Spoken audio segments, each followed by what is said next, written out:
El próximo video fue un video hecho unas semanas atrás con unos hermanos donde tuvimos ¿cómo podríamos decir? Una mesa redonda con respecto a los dones. Así que espero que ustedes los puedan valorar. La intención del video de la ronda no era de discutir o de tirar el punto de vista de uno o del otro, sino más bien exponer lo que nuestras posiciones creemos y a ver cómo también podemos conversar entre los unos con los otros en vez de estar siempre tirándonos. Así que yo creo que fue un buen video y un buen comienzo para ver si los secesionistas y aquellos que no creemos que los dones cesaron, podemos tener muchos puntos en común, podemos ser hermanos en Cristo sin tener que tacharnos de herejes o de apóstatas. Así que espero que este video sea de mucha bendición para ustedes. Bueno, muy buenas noches a todas las personas de la página Pensando en Lenguas. Dios los bendiga a cada uno de ustedes. Esperamos que esta noche podamos dialogar de una manera muy interesante, que podamos aprender, como hemos propuesto en esta página, tener un diálogo entre las diferentes formas de concebir algún tema, y en este caso, pues el tema sobre los dones espirituales. Esta noche se encuentran con nosotros unos invitados especiales que van a estar representando cada una de las posturas. Me imagino que ellos harán aclaración, si se sienten cómodos o no cómodos con el término, pero ellos básicamente hoy nos van a introducir al tema. Esa es la tentativa de esta noche, una introducción de diálogo a un tema que lleva bastante tiempo y que podemos pues aprender todos. Entonces, la primera persona que quiero presentarles esta noche es Oduber Miranda, de Barranquilla, si mal no estoy. Sí, Barranquilla, Colombia. Está con nosotros. Por favor, Oduber, preséntate, por favor. Danos un saludo a todos los que te ven esta noche. Bueno, hermanos, es un placer estar con ustedes. Me agrada mucho el tema de la dinámica. Creo que son espacios necesarios. Mi nombre es Oduber Miranda, vivo en Barranquilla, Colombia. Estoy casado con Danis Elena Cantillo y tengo un pequeño precioso de 5 años. Pues a nivel ministerial trabajo en la Iglesia Bautista Reformada de Barranquilla, Salvación y Vida Eterna, junto con otros 3 hermanos pastores, Alexander Mercado y Jesús Angulo. Cursé estudios de licenciatura con MINS, de el SRL, el Seminario Reformado Latinoamericano. También trabajo con ellos y bueno, trabajando en la iglesia y tratando de aportar en algo de lo que el Señor, de los dones que el Señor nos ha dado, ¿no? En esa parte. Entonces, me agrada la invitación y la idea es poder, pues, traer un poco de claridad sobre algunos conceptos y tratar de aportar en algo a que se socialicen todos estos temas de una manera amistosa y de una manera dialogante en medio de los hermanos, porque vemos tristemente a veces que por estos medios pues no hay una, digamos, adecuada ética del lenguaje a veces y todo eso sucede muy a menudo. Sí. Entonces, bien importante pues el espacio.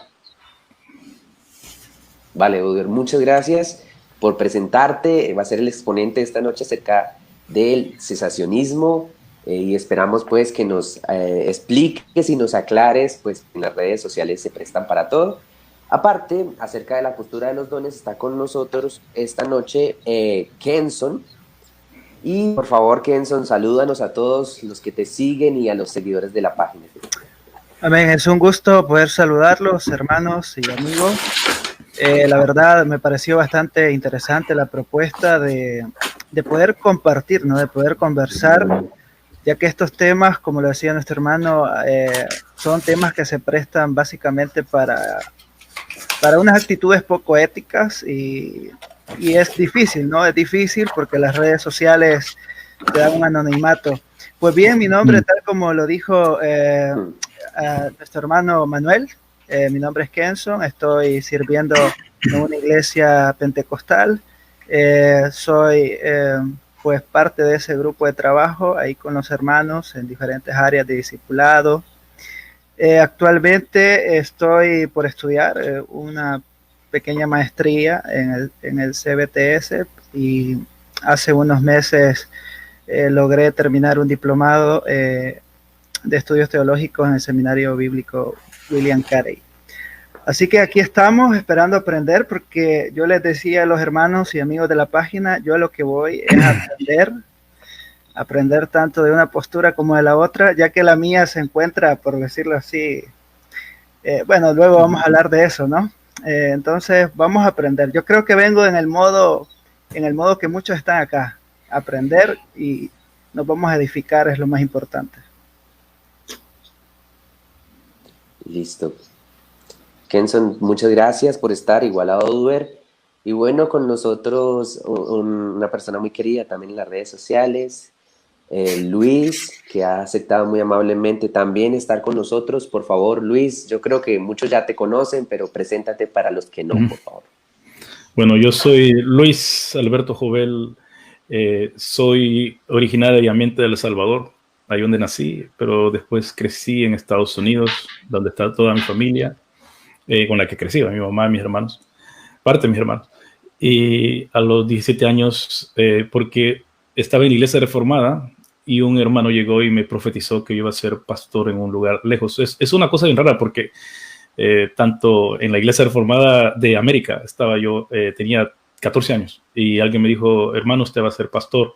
Yo yo dije, bueno, todos queríamos ser pastor a los 14 años. Después a los 16 años, yo iba en el bus para la iglesia, iba a una iglesia pentecostal ya en esos días. Me moví de nuevo con otro familiar a vivir. Estábamos en Los Ángeles, vivíamos en Paramount, otro suburbio lejos de Los Ángeles, y me moví a Los Ángeles y iba a la iglesia de Lim. Y en eso un hermano me dice, una hermana que me conocía, hermano, y usted va a ir lejos, no va a pagar ni un 5, va a ir lejos y va a ser pastor y maestro de la palabra. Entonces, según yo iba a ir a Argentina, pero terminé en Australia. Pero sí pasó tal y como me dijeron. Yo no pagué nada aquí. En los 1990 aún estaba la guerra aún en El Salvador, y mi padre, que era el profesor, ahora es retirado profesor de universidad, decano de la Facultad de Derecho de la Universidad Nacional. Él salió de El Salvador porque lo querían matar. Y lo que pasó fue de que aquí terminé, y aquí desde los 17 años vivo yo aquí en Australia. Aquí conocí a mi esposa, Erika Jovel. Ella es de Chile, y tenemos 4 hijos de 25 años para abajo, así que tengo bastantes años casado. Yo crecí bautista, mi mamá es bautista.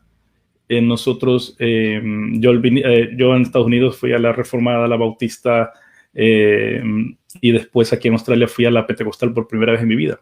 A primera vez en mi vida que fui un miembro de la iglesia pentecostal, quiero decirlo. Ya había visitado bastante eso. Después fui a la iglesia anglicana de la rama reformada aquí en Australia. Ahí me tomé una foto un día estos de mi alma mater en Ridley College, donde hice mi licenciatura, y casi quizás un 92% me dijo la vez pasada de mi licenciatura en ministerio. Después de eso, serví en una iglesia presbiteriana, he predicado en iglesias presbiterianas. Me ofrecieron ordenarme en iglesia presbiteriana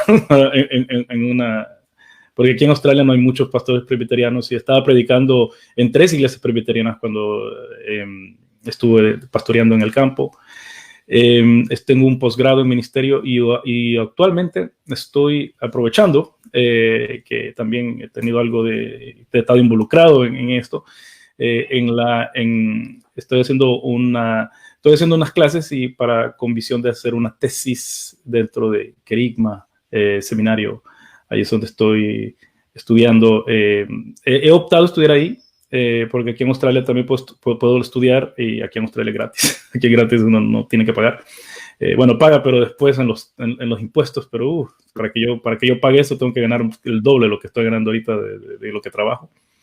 Pero porque yo quiero aprender más español. Yo desde el 4º año ya no estoy nunca en español, entonces estoy aprovechando estudiar en español, y que los hermanos me pueden guiar. Si ustedes se han fijado en mis aportes, a veces que no digo cosas buenas y a veces que escribo las cosas bien, entonces estoy aprovechando eso. Así que esa es mi historia.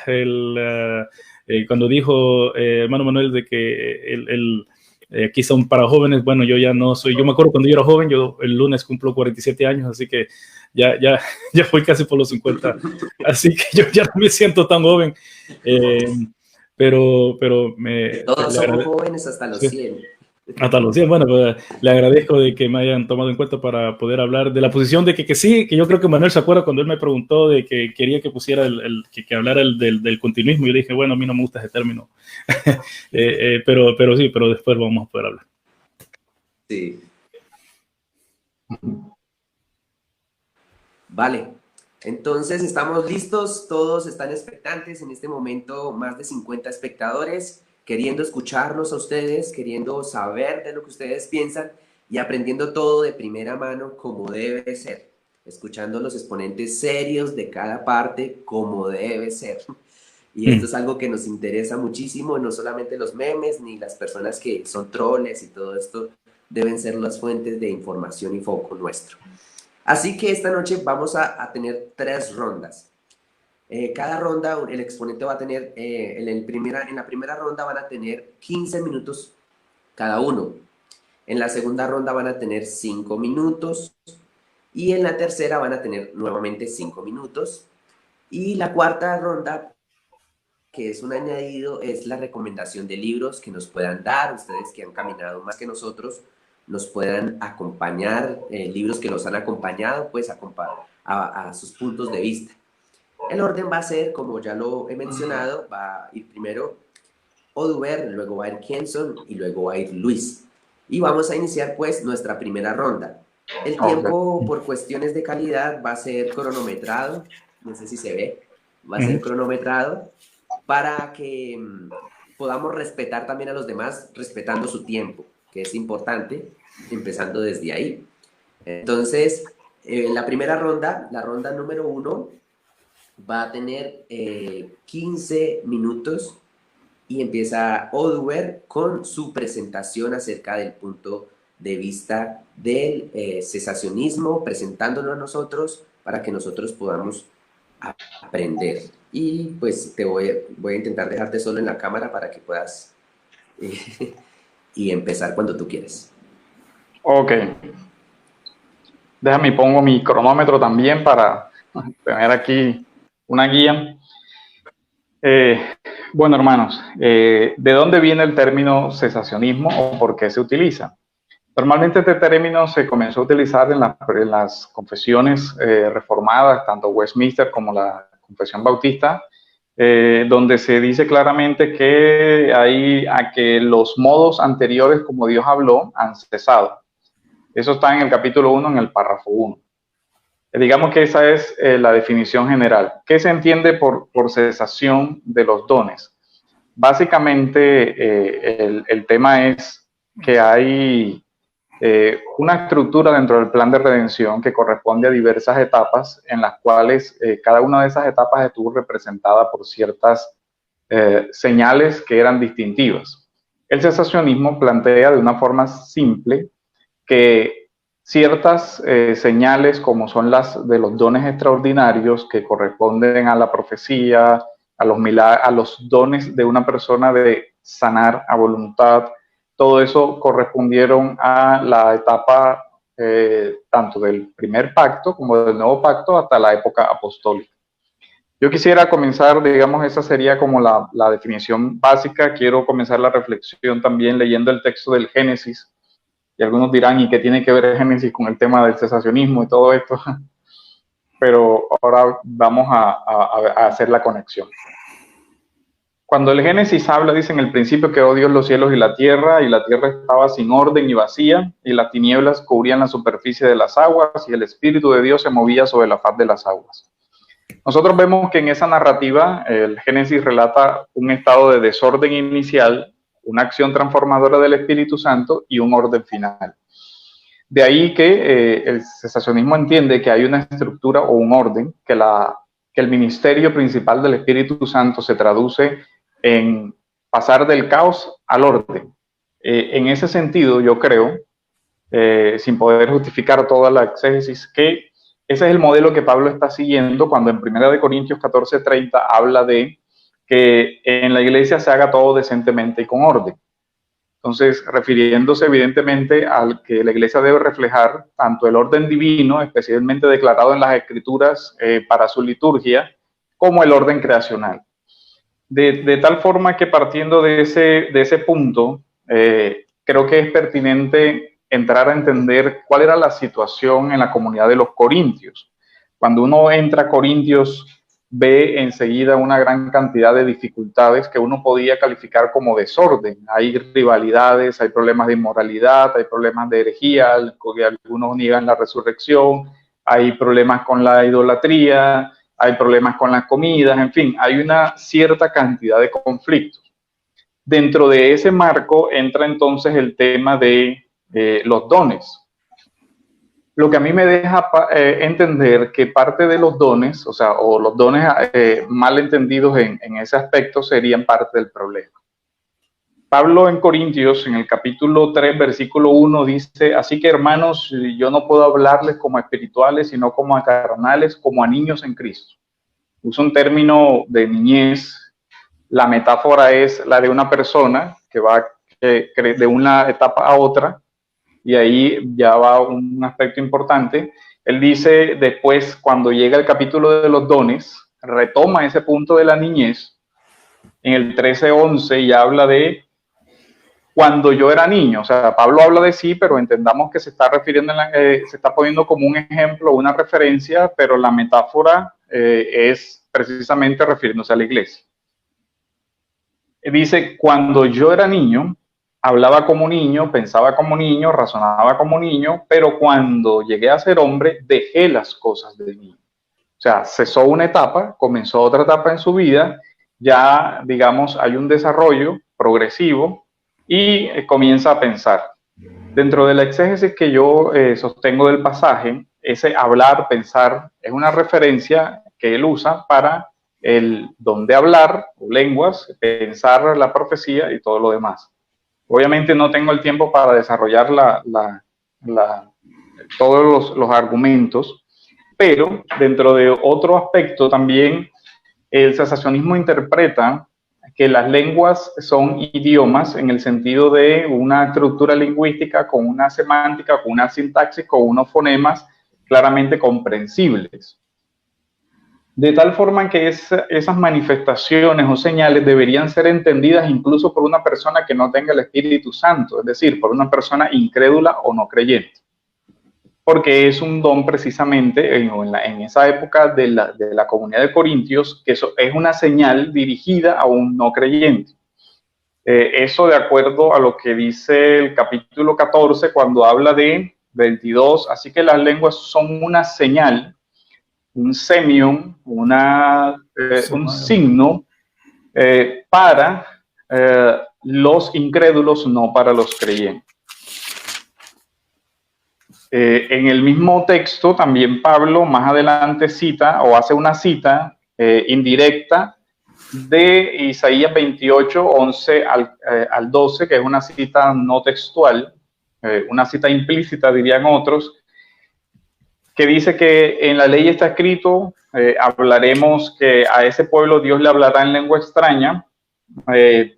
Evidentemente que la profecía de Isaías se refería a una invasión al pueblo de un pueblo extranjero de Israel, y en ese sentido el cesacionismo defiende la tesis de que esas lenguas son idiomas y que por lo tanto debían tener significado. La Biblia de las Américas, de hecho, traduce siempre esta palabra: hay muchos idiomas en el mundo y ninguno de ellos carece de significado. Esta es la traducción de la Biblia de las Américas, que pues, igual otras traducciones como Nueva Traducción Viviente y lo demás también hablan de esa parte. Entonces, para nosotros, primero, el ministerio del Espíritu Santo refleja una estructura de orden, tanto creacional como revelatorio. Las lenguas serían idiomas que la puede comprender un incrédulo. Los milagros serían signos del reino o significados o que tienen una implicación ética, de tal forma que esos signos, por ejemplo, con relación al ministerio de Jesús, autentican su persona y su ministerio. Es decir, el reino de los cielos se ha acercado en la persona del rey, y el reino tiene unos signos distintivos que son esas señales milagrosas. El Señor comisiona a los apóstoles, y en esa comisión transmite también el poder de esas señales, y de tal manera que creemos entonces que también en los apóstoles, como testigos inspirados del reino de los cielos, se manifiestan las señales, como lo dice Corintios, por ejemplo, 12, 11 al 12, que serían señales apostólicas. Es decir, que las señales tendrían el mismo significado que las señales del reino para confirmar la persona de Jesús. En ese sentido, pasaríamos entonces a decir que el ministerio apostólico constituye un ministerio fundacional. Fundacional en el sentido de que tiene un lugar determinado en la historia salutis, en la historia de la redención, en la historia de la salvación, pero que no sería repetible. Es decir, los apóstoles, y ese sería, bueno, digamos otro aspecto que cesa ese ministerio apostólico, porque ellos, siendo testigos inspirados, y ahí vemos el tema del testimonio. Hechos habla de que cuando se da el tema de Judas, se escoge un apóstol y se dan las señales, dice, tiene que ser testigo presencial, visible del hecho de la muerte de Jesús, que hay un incluso marco temporal, dice, que haya estado con nosotros desde el bautismo de Juan hasta la muerte y sea testigo de la resurrección. En ese sentido, esos criterios serían históricos e irrepetibles. O sea, no hay nadie que pueda ser testigo de esa etapa de la historia en el sentido de visiblemente, como por ejemplo lo habla Juan en la primera carta, lo que hemos visto, lo que hemos oído, lo que hemos tocado con relación al verbo.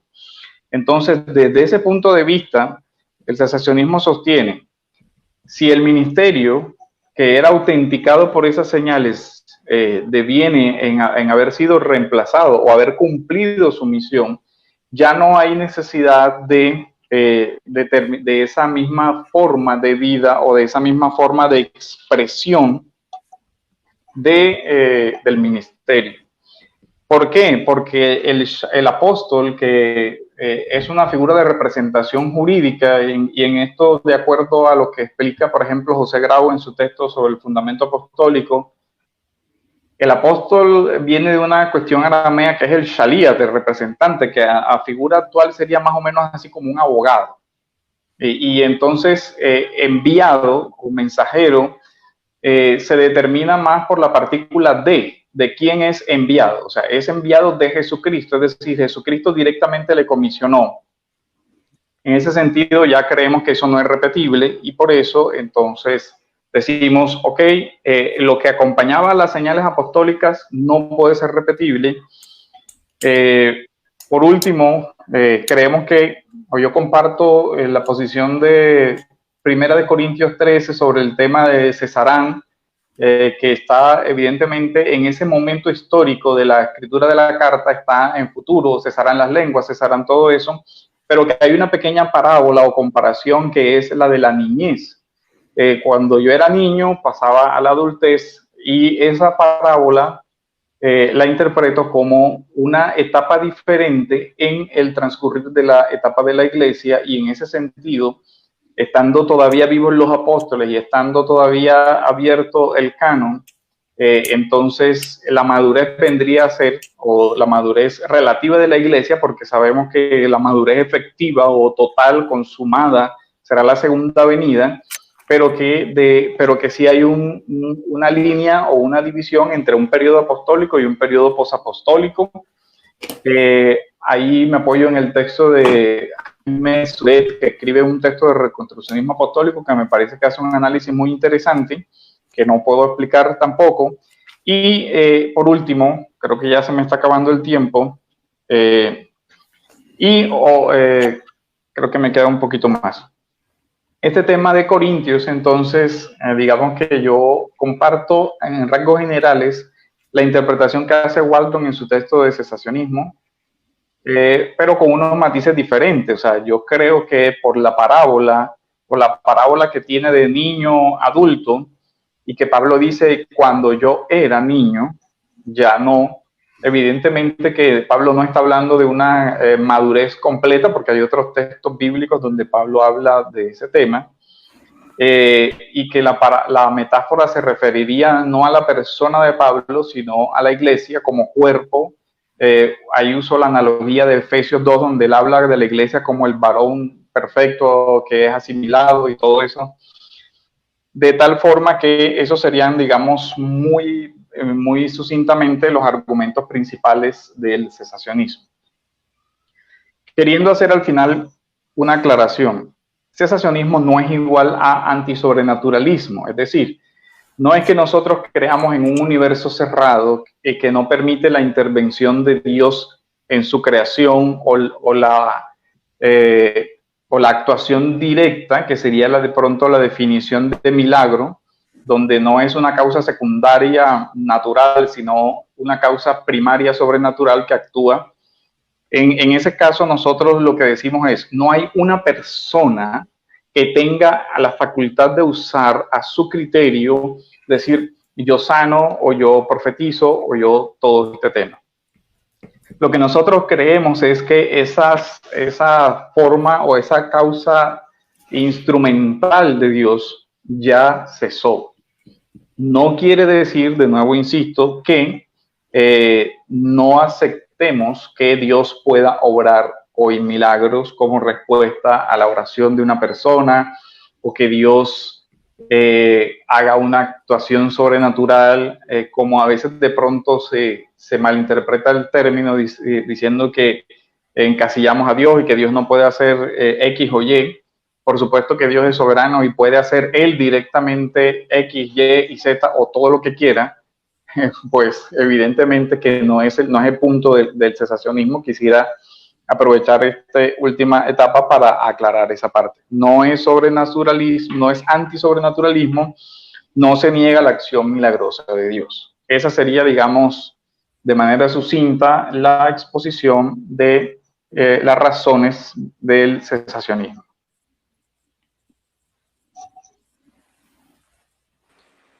Vale, Oliver, muchas gracias por este esfuerzo.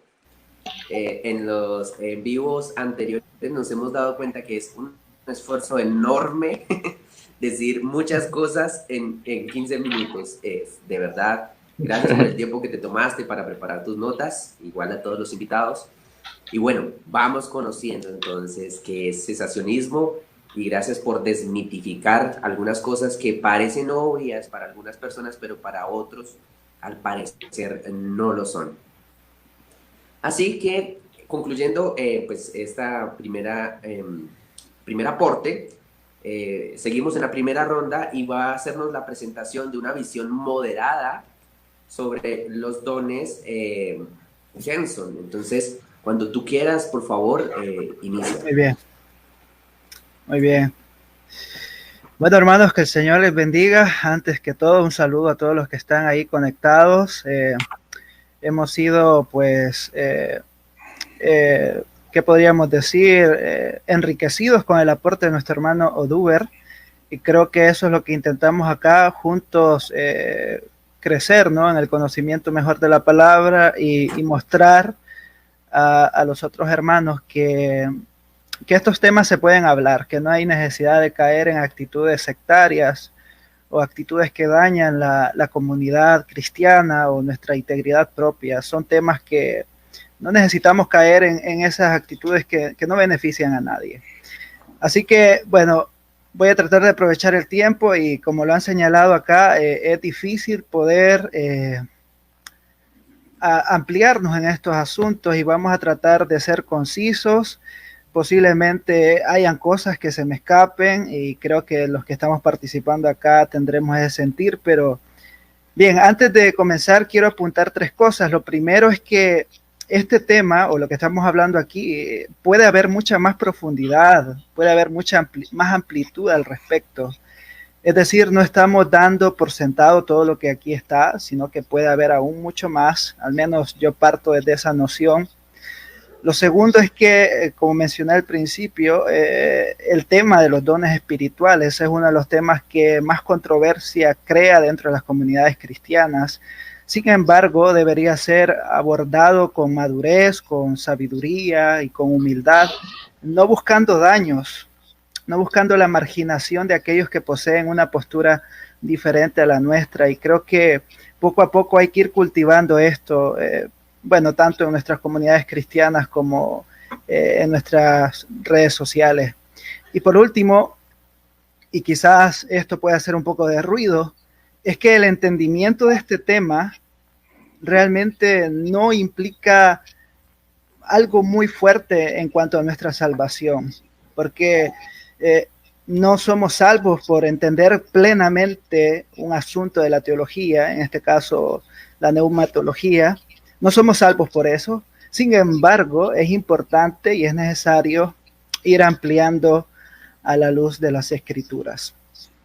Bien, entonces voy a pasar a describir la postura moderada. Hace más de un año, un colaborador, un editor de Deseando a Dios, que es la página de John Piper, el pastor del ministerio Deseando a Dios, un editor de esta página llamado Andrew Wilson, publicó un artículo que hasta la fecha ha sido utilizado y ha sido reutilizado para tratar de menospreciar la postura moderada. En ese artículo publicado por Andrew Wilson dice que la posición moderada o abierta pero cautelosa es una de las posiciones menos bíblicas que pueden haber, y lo único que Andrew Wilson busca en su artículo es llevarnos a la decisión de que la única opción en cuanto a este tema es el continuismo, que particularmente, como veremos, es una posición también aceptable y que deberíamos conocer. Sin embargo, lo que Andrew Wilson hace y lo que muchos hacen respecto a esta posición es caricaturizarla, pero me atrevo a decir que no solo esta posición es caricaturizada, sino también el cesacionismo, el continuismo. Se crean caricaturas para desvirtuar los argumentos, para desvirtuar el trasfondo exegético, el trasfondo hermenéutico de cada postura. Entonces eso no abona en nada, sino que únicamente nos coloca en una posición de ventaja bajo una caricatura. Si bien es cierto, esta posición es la menos conocida, es decir, poca gente te va a decir esto, prefiero ser blanco o negro, pero no decirte que soy moderado, porque alguien me decía, bueno, ¿y cómo es esto? Es que te reservas un poco en este aspecto de la vida o de los dones espirituales, y realmente, como veremos más adelante, no es así como funciona. Si bien es cierto, es la menos conocida, no deja de ser una postura viable respecto a este tema. Algunos eruditos que abrazan esta postura, tenemos a Donald Carson. Creo que algunos de ustedes o muchos de los que están escuchando esta transmisión han leído literatura de Donald Carson, también de Robert Saussey. Son personajes muy conocidos dentro de la academia que abrazan la postura moderada en cuanto a los dones. Muy bien, dicho esto, ¿de qué se trata la postura abierto pero cauteloso? Básicamente, esta postura se define como aquella que cree o que afirma que los dones del Espíritu Santo existen, que están vigentes, pero que operan conforme a la soberana voluntad de Dios. No obstante, esta postura agrega que no se debe enfatizar o priorizar como el todo de la vida del creyente. Sé que es un concepto bastante somero, pero quiero detallarlo un poco más adelante. Posiblemente solo haga una referencia exegética, ya que el tiempo se nos va, y digo referencia porque sería muy complejo por el tiempo ampliarnos, pero bien, vamos acá.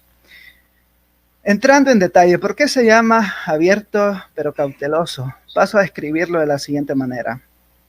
A diferencia del cesacionismo, esta postura afirma lo siguiente, a diferencia del cesacionismo. Las Escrituras, particularmente el Nuevo Testamento, no afirma que los dones hayan cesado después de la muerte de los apóstoles. Es decir, los dones siguen en la vida de la iglesia de Cristo. Posiblemente alguien me diga, bueno, pero no has leído que cuando los apóstoles murieron ya no hubo dones, pero ¿qué tal el documento antiguo llamado la Didache, donde nos habla acerca de apóstoles y profetas, donde se nos dan instrucciones de cómo había que recibirlos y todo esto? que es el primer documento de la iglesia primitiva, podría reconocerse así. Entonces, el cesacionismo, en ese sentido, nosotros nos desprendemos de esa idea. El cesacionismo apela a pasajes como 1 Corintios 13:10, donde se nos habla de lo perfecto, idea que ha sido utilizada para referirse al canon. Sin embargo, voy a citar aquí a un comentarista muy reconocido, por eso les dije que era una referencia, porque si nos empezamos a leer el pasaje, Joseph Fitzmayer, un erudito, dice en su comentario de 1 Corintios que a lo que se refiere a lo perfecto se debate mucho, apenas está relacionado con la finalización del canon del Nuevo Testamento, ya que algunos han tratado de tomarlo, ese significado. Sin embargo, es extraño, es ajeno al contexto del pasaje de 1 Corintios 13. Fitzmayer argumenta que esta palabra dentro de su contexto puede estarse refiriendo a la madurez cristiana y nos lleva a otras partes de la misma carta, por ejemplo en capítulo 2, versículo 6. No obstante, parece que otros argumentan que esto se refiere a un aspecto escatológico, al escatón, al día del Señor. De hecho, Thomas Schreiner, otro personaje reconocido, Thomas Schreiner, en su libro Dones Espirituales, dice que, o está a favor de la posición de que esto es un pasaje escatológico. Él dice en su libro Dones Espirituales: sabemos de verdad, pero no de manera comprensible y exhaustiva, solo lo sabremos completamente cuando Jesús regrese, cuando lo veamos cara a cara. Entonces, 1 Corintios 13 no nos está diciendo específicamente que el canon es lo perfecto, sino que nos está hablando del crecimiento de la vida cristiana y que se consuma, obviamente, cuando estamos con Jesucristo cara a cara, porque ahí seremos tal como Él es. Entonces, la postura abierta pero cautelosa es abierta en el sentido de que los dones son vigentes. Los dones son parte de la iglesia, son parte de las comunidades cristianas. Si nosotros nos vamos a los testimonios también de los padres de la iglesia, encontramos que hay ciertos milagros, esporádicos sí, eso hay que notarlo, son esporádicos. De hecho, algunos padres afirman de que no es como en el tiempo antiguo, aunque claro, no podemos confiar totalmente en esas afirmaciones, sin embargo hay casos esporádicos. Entonces, 1 Corintios 13 y 12 y 14, que son los pasajes medulares de este asunto de los dones espirituales, nos hacen ver que Pablo está tratando el abuso de estos dones dentro de Corintios, pero que también está mostrando los lineamientos y la mejor vía o el mejor camino, y que es el amor, es decir, el fruto, es decir, la expresión de la vida de Cristo en nosotros. Recordemos que Pablo habla sobre una triada, que algunos lo llaman la triada paulina, y es amor, fe y esperanza. Para Pablo todo discurre, todo el ser discípulo discurre en esta triada: amor, esperanza. Y todo esto nos muestra que Pablo tiene en mente el crecimiento de los corintios, que ya no sean inmaduros, que ya no sean niños en su forma de pensar. Dicho esto, a pesar de que esta postura moderada apela porque los dones son vigentes, esta postura no afirma que las experiencias, particularmente de la era apostólica y del libro de los Hechos, sean normativas. Es decir, no puedo trasladar el libro de Hechos a mi realidad, al siglo XXI, ya que tales milagros eran señales cuyo propósito era autenticar a los portavoces de Dios y el mensaje profético que transmitían. Por lo tanto, esta postura es abierta a la continuidad de los dones como una obra soberana de Dios. Más adelante, un poquito ampliaré este detalle. Entonces tenemos por qué es abierta. Luego, a diferencia del continuismo, esta postura afirma que, y bueno, luego aclaro, que la cautela, la precaución es importante respecto a los dones espirituales. quiero aclarar aquí, y es que el continuismo, hablando de este término y de lo que encierra, el continuismo es multifacético. Cuando nosotros hablan de continuistas, pensamos en pentecostales, pero realmente el ser continuista es multifacético, no hay algo definido, simplemente en la obra del Espíritu Santo dentro de la iglesia, vigente. Pero dentro del continuismo encontramos el pentecostalismo clásico, encontramos el neopentecostalismo y otros movimientos de la tercera ola. Hago esta aclaración en el sentido de que no todos los continuistas son desprevenidos o descuidados o negligentes y que dicen amén a cualquier cosa, porque esa es una caricatura que muchos utilizan aquí en las redes sociales, que la gente que es pentecostal o que es continuista es una persona que es ignorante, y eso, aparte de ser una ofensa, es muy lejos de la realidad, porque el movimiento continuista es multifacético. Y es una caricatura muy utilizada, lamentablemente, esto. No obstante, a manera general, el movimiento continuista carismático tiende a enfatizar la experiencia. O sea, de manera general, no digo en cada caso especial o en cada rama específica del continuismo. De hecho, Douglas Oz, miembro del Seminario Teológico de las Asambleas de Dios, advierte sobre esto, siendo él un pentecostal, advierte algunas cosas. Por ejemplo, las señales y las maravillas a veces se pueden elevar sobre la verdad. Ejemplo de ello tenemos lo que es el neopentecostalismo, que se utiliza como la figura ilustrativa de todo el movimiento continuista cuando no debería ser así. Lo segundo que dice Douglas Oz es que los dones proféticos se pueden usar para manipular y engatusar en lugar de alentar. Y eso es una realidad. Mucha gente, y no vamos a entrar en detalles, utiliza los dones como una herramienta para sus propios fines. Algo que realmente Dios les va a pedir cuentas. Dos cosas más. Los pentecostales deben saber que no pueden aceptar ningún grupo que afirme, dice Douglas Oz, la continuidad de los dones sin ningún compromiso doctrinal.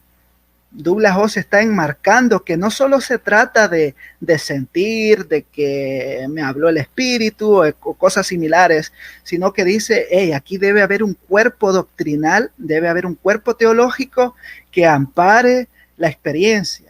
Y dice finalmente Douglas Oz que los pentecostales no deberían convertirse en pragmáticos en que los fines milagrosos justifiquen cualquier medio, incluida la manipulación de alta tecnología, es decir, estos grandes eventos donde la gente cree que el Espíritu Santo las ha tocado cuando posiblemente ha sido nuestra propia o una propia inducción debido a todos estos eventos. Pero Douglas Oz lo que está señalando es que no se puede elevar la experiencia sobre la Escritura.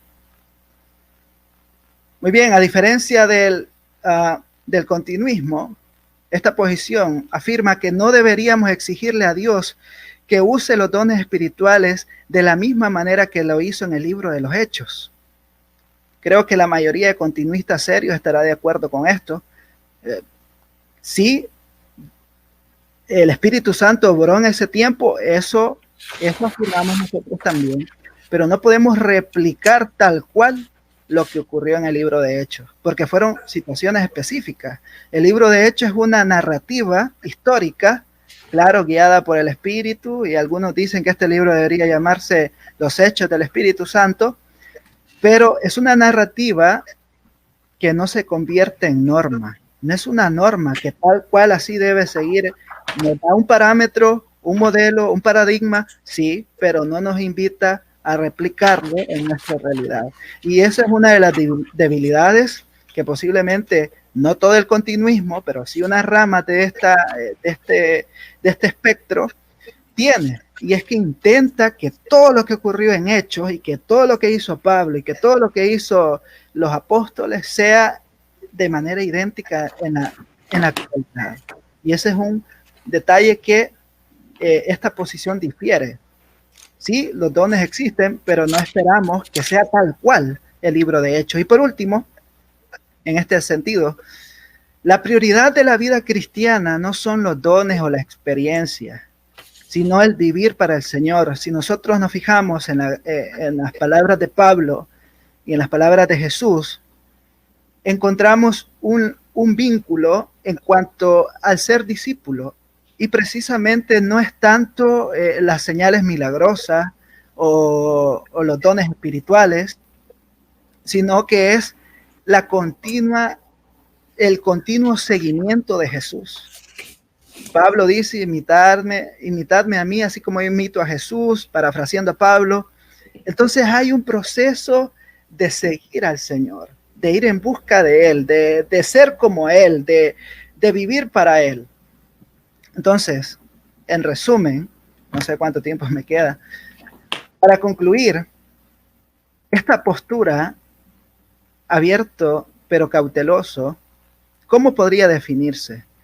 Básicamente es en sujetar toda experiencia carismática o espiritual a las Escrituras.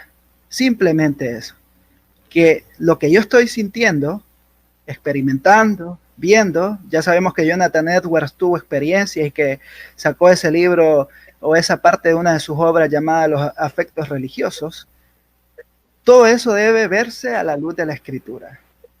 No marginando el obrar del Espíritu, pero tampoco sobreponiendo mi experiencia, que puede ser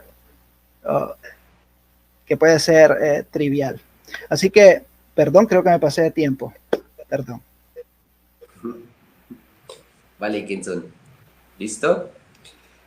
Gracias. De nuevo te agradecemos a Oduber, a Kenson, ya por presentar su punto de vista, por aclararnos aquellas dudas que tenemos. Continuamos en la ronda número 1 presentando cada posición y estará pues presentando, como lo quiera llamar Luis, el continuismo.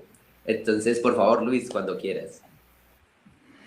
Sí, bueno, empezaré diciendo eso, que por qué yo me opongo al continuismo, que se llama así, porque eso es como se le llama, los opositores después de la Reforma, le llamaron a aquellos cristianos de que creían de que los dones estaban aún vigentes.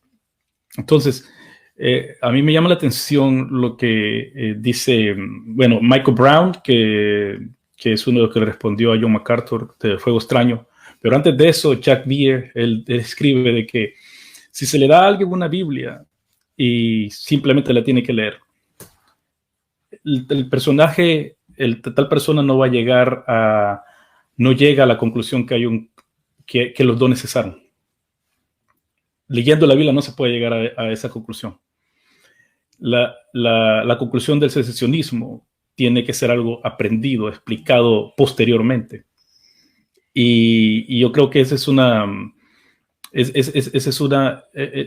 forma de verlo bien perspicaz, porque si la iglesia no llegó a creer que los dones cesaron, por ejemplo, en la posición secesionista, que después lo voy a decir, de que los dones, que ciertos dones, o los dones que también eso de dones milagrosos y los otros dones que se ha hecho, esa diferencia que se ha hecho, Pablo la destruye con el capítulo 12 de 1 Corintios, donde dice que donde los corintios han puesto los dones de las lenguas y de las revelaciones arriba, Pablo lo pone todo a nivel igual, mientras que el secesionismo ha de vuelta encajado como los corintios, han encajado los dones revelatorios, milagrosos, los han encajado en ciertas formas para poder justificar su posición. Pero bueno, voy a empezar con un pasaje que a muchos no les gusta. Yo creo en los dones porque lo dice la Biblia y lo dice en Marcos 16, 15 al 18, cosa de que muchos pueden decir, pero ese texto no está en la Biblia, ese texto es un texto espurio. Sí, tiene mucha razón. 1 Corintios capítulo 14, versículo 34 al 35 también es uno de esos textos. Y en ese texto leemos de que la mujer tiene que callarse en la congregación. ¿Y por qué digo esto? Porque en algunos manuscritos antiguos está antes de la sección donde lo encuentran, después de la sección donde lo encuentran, al final del capítulo, o en algunos manuscritos no está. Así que esta clase de argumentos de que hay textos que no están, o que no estén, bueno, entonces también saquemos el capítulo 8 de Juan, donde no está, donde se narra que la mujer se encuentra en pecado, etcétera, etcétera. O, bueno, y también, y por qué no decirlo, la coma Juarina, también, que aunque sabemos que también no estaba, pero no niega que haya una Trinidad. Entonces, yo de ahí parto. Existe un erudito en Duke Divinity School, que lo oigo porque no me acuerdo cómo se llama ahorita. Él ha hecho bastantes investigaciones acerca de que si de Marcos 9:20 son parte del Evangelio. Y yo creo que sí, porque lo vemos si casi todo, si no todo lo que Marcos habla ahí, lo vemos en el libro de los Hechos. Así que, ¿por qué tenemos que dudar? Entonces, que aunque no sea marcano, refleja lo que la iglesia creía y lo que la iglesia estaba experimentando en sus días. Lo otro es esto de que en Hechos 2, donde habla acerca de, Pedro está hablando acerca de lo que va a venir, el 28-29. Bueno, en Hechos 2 vemos que Pedro hace la referencia a Joel 2, 28-29. Entonces, estamos viendo de que algo nuevo está pasando. Estamos viendo, si hablamos de Génesis, como Oder lo mencionó, también podemos ver cómo Dios está volviendo a poner algo en orden, en este caso de que las lenguas de Génesis, en la Torre de Babel, que vemos la confusión de lenguas, ahora estamos viendo que todo está volviendo a entenderse.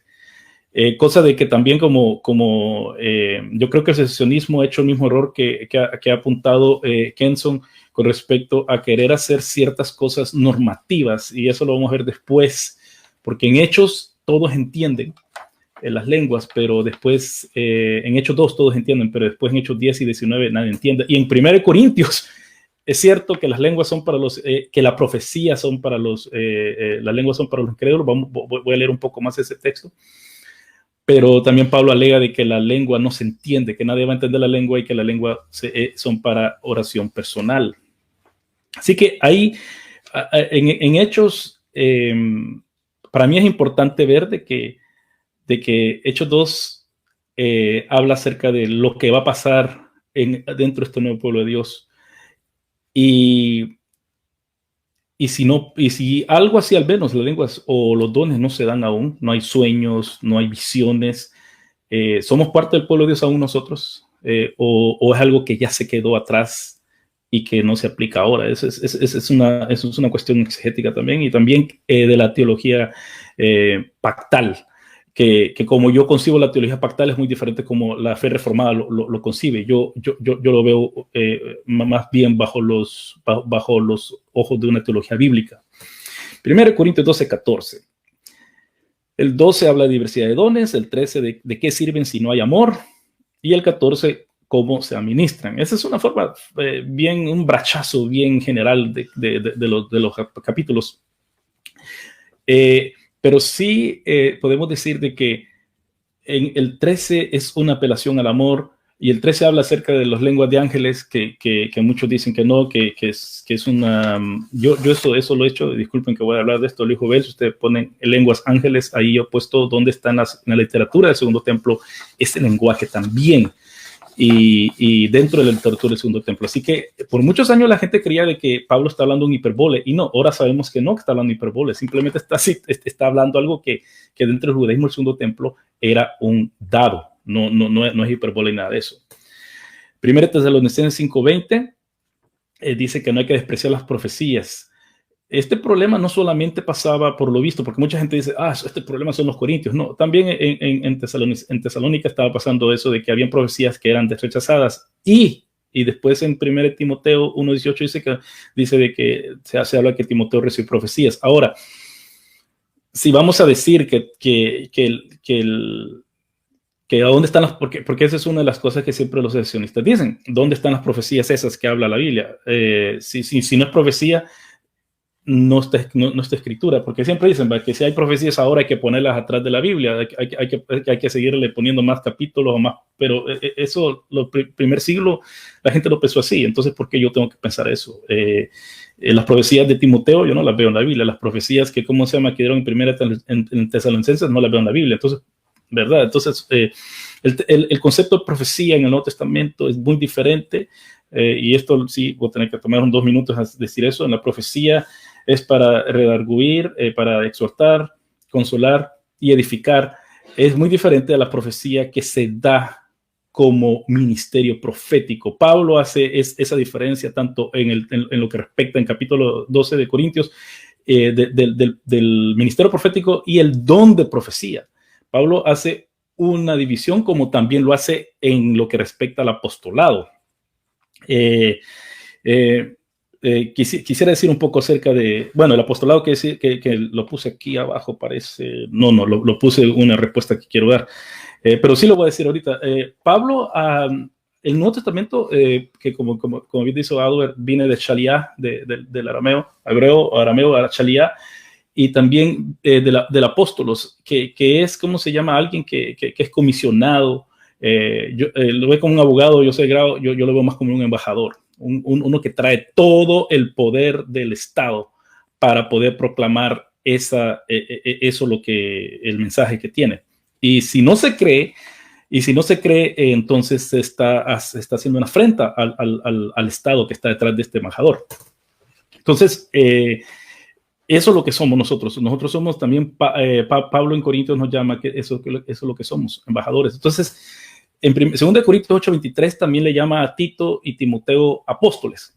Y en la iglesia habían apóstoles del Cordero, como podemos ver con los 2 apóstoles que Adler hizo eso yo estoy totalmente de acuerdo de que solo habían 2 apóstoles y por eso tuvieron que reemplazar a Judas. Pero eso también, detrás de eso hay un concepto de pacto. Una vez más, son 12 tribus, tenían que ser 2 apóstoles. Después viene Pablo, que es apóstol, y usualmente se ha dicho apóstoles más Pablo o Pablo más los apóstoles, pero también habían otros apóstoles que Pablo habla en este caso, Tito y Timoteo, que esos son los apóstoles de las iglesias, que las iglesias mandaban. Y eso es lo que aún el concepto ahora de bautista, por decirlo así, aún lo tenemos acerca de mensajeros, que en los bautistas del sur lo tienen eso bien fuerte. Así que dentro del Nuevo Testamento, como C.K. Barrett y aún Don Carson han explicado de que dentro de la apostolicidad dentro del Nuevo Testamento habían diferentes formas de apóstoles. Aún en hebreo se le llama a Jesús nuestro apóstol, el apóstol por excelencia, que viene del Padre. Entonces tenemos los 2 apóstoles y tenemos los otros demás apóstoles de parte de las iglesias. Mi forma de ver las cosas es de que solo tenemos este último forma de apostolado, que es el apóstol de las iglesias. Y eso es algo que se ha creído a través de la historia de la iglesia. Y aún, si usted una vez más pone Juan Calvino apóstoles en luisjovel.com, va a encontrar que hasta Calvino creía eso.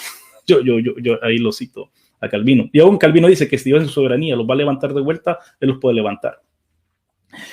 Un poco de historia para ir terminando. Montanistas fueron del 2 siglo, ellos fueron los primeros que apelaron al secesionismo. Ellos fueron los primeros que dijeron que estos dones cesarán, pero no cesarán porque ellos querían, sino que cesarán porque ellos decían que ya iba a venir el fin. Entonces, mucha gente se le fue en contra de esa profecía a los montanistas, no porque no creían en ese tiempo en la iglesia que habían dones aún de profecía, sino porque ellos decían que con ellos iba a terminar el don y también el escatón, escatológicamente iba a traer. San Agustín, en la Patrología Latina, capítulo 36, columna 2289, de 2289, él niega los dones, pero para repudiar su posición en la ciudad de Dios en el capítulo 22.8. Y esto lo menciono porque en el libro Fuego Extraño, John MacArthur hace muchas referencias históricas que tanto Schreiner, como lo han mencionado antes, y otros historiadores cristianos han dicho que no son correctas. Así que aún secesionistas han dicho que ese libro históricamente no es tan bueno.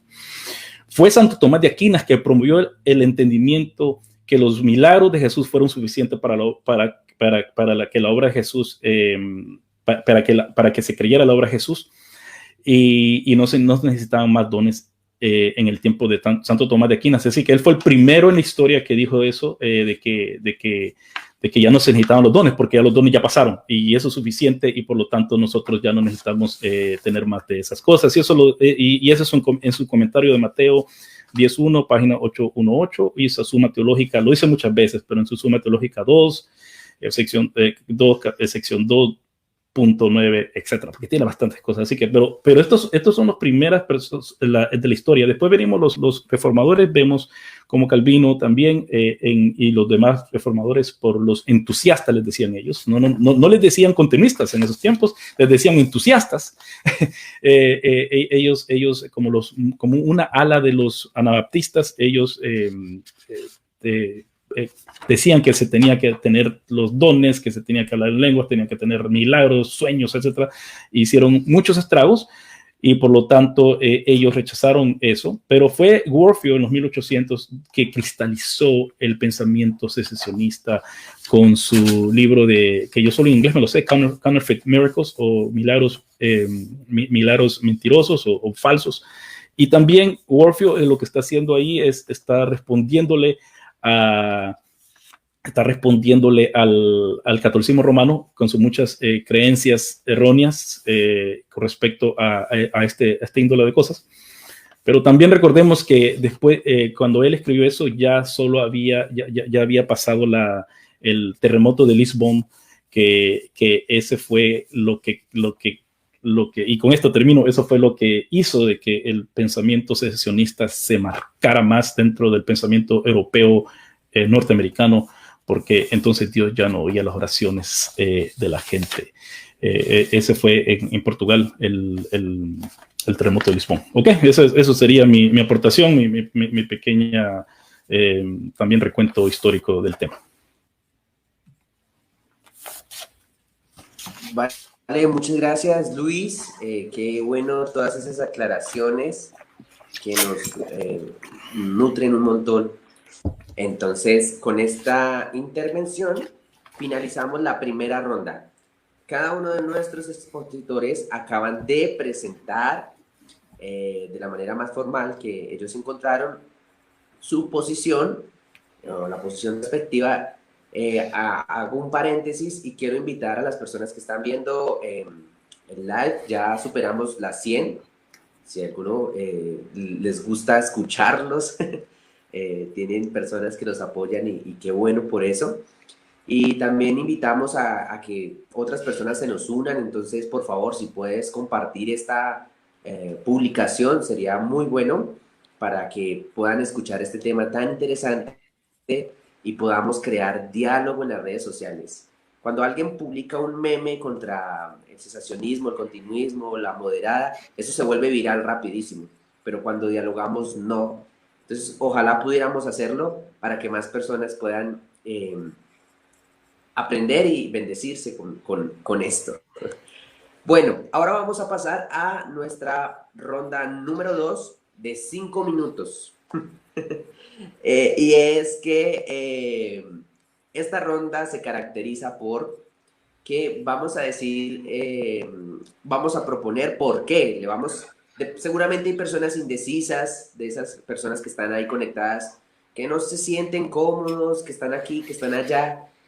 ¿Por qué realmente esta posición podría ser una posición más favorable sin desmeritar las otras, como ya nos aclararon cada uno de nuestros expositores? Pero ¿por qué esta que de alguna manera se eligió, ¿cierto? Porque se pudo elegir otra. Pero ¿por qué esta puede ser de una manera contundente una posición, la mejor posición?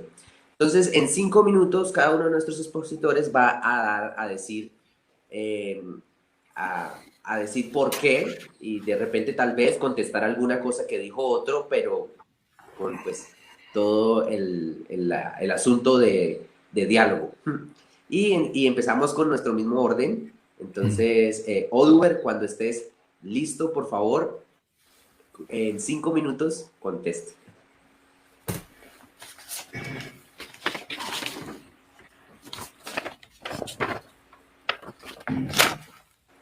No te escucho. Estás silenciado. Ya te silencias. Ya estás. Ok. Ahora sí.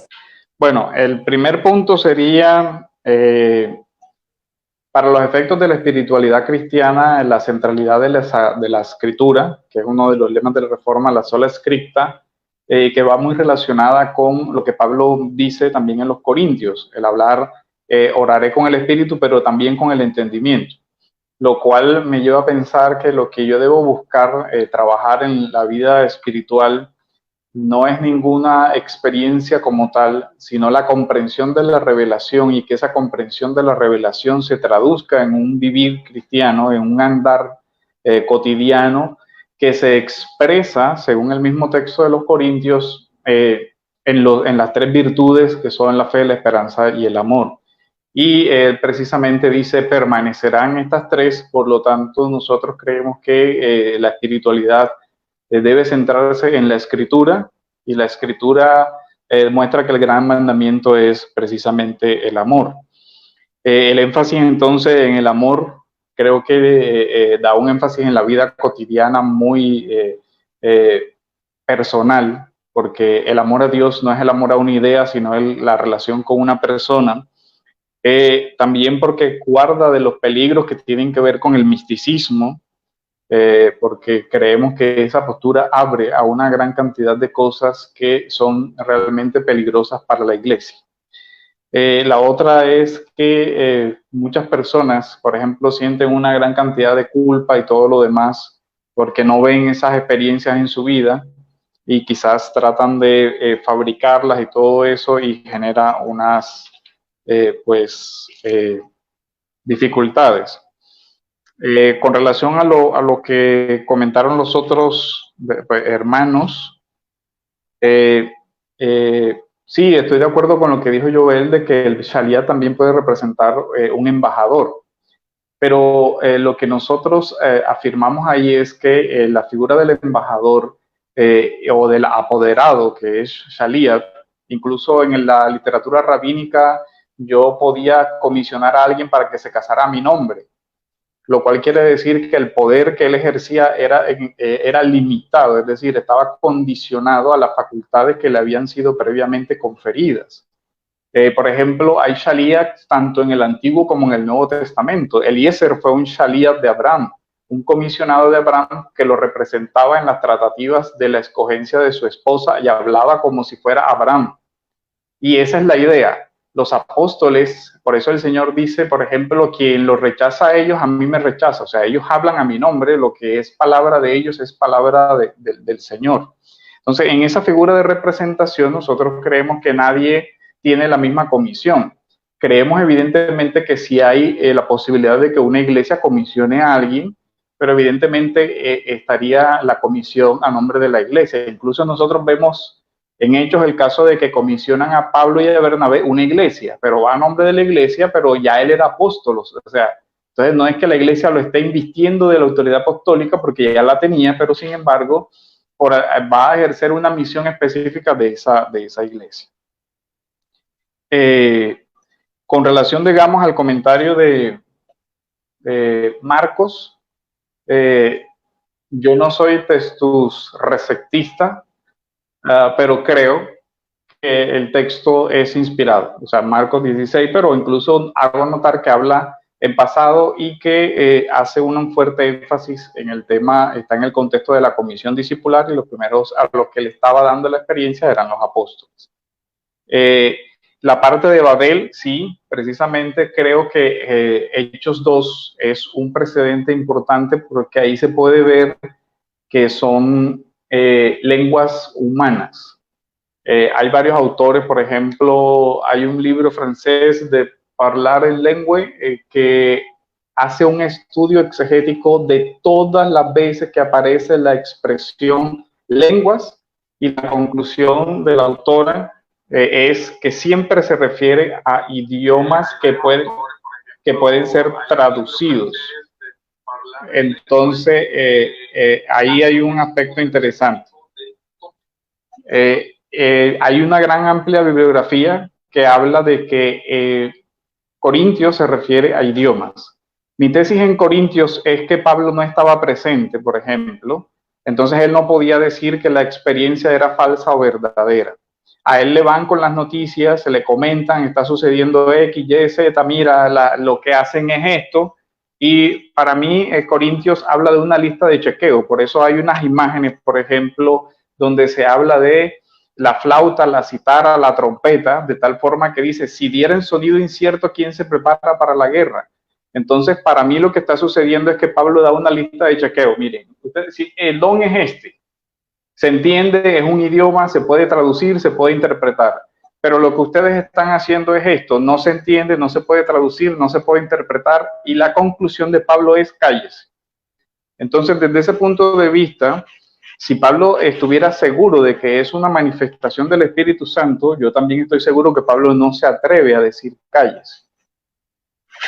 Y en fin, ahí está el tema. Yo creo que Pablo lo que está corrigiendo es que la experiencia que ellos están diciendo de lenguas extrañas no corresponde al don original, que se compararía con el que está en Hechos capítulo 2, donde hay gente de toda tribu, lengua y nación, porque era la fiesta de Pentecostés, que era una fiesta peregrina donde iban judíos de todas las razas y nacionalidades, donde ellos dicen que les escuchaban hablar en su propia lengua. Entonces, digamos, serían esos comentarios así para hacer un énfasis y de pronto hacer unas aclaraciones sobre lo que comentó el expositor Jovel. Y ya, creo que sería todo. Vale, muchas gracias. 5 minutos es muy corto tiempo, ¿cierto? Pero bueno, muchas gracias por hacerlo. Y me gustó mucho eso, aquello de las personas que tratan de intentar tener experiencias espirituales y las falsifican, la imitación. Qué interesante eso para fortalecer tu punto de vista y proponerle a los demás. Bueno, entonces ahora Kenson igual nos va a decir por qué en 5 minutos. Vale, Kenson.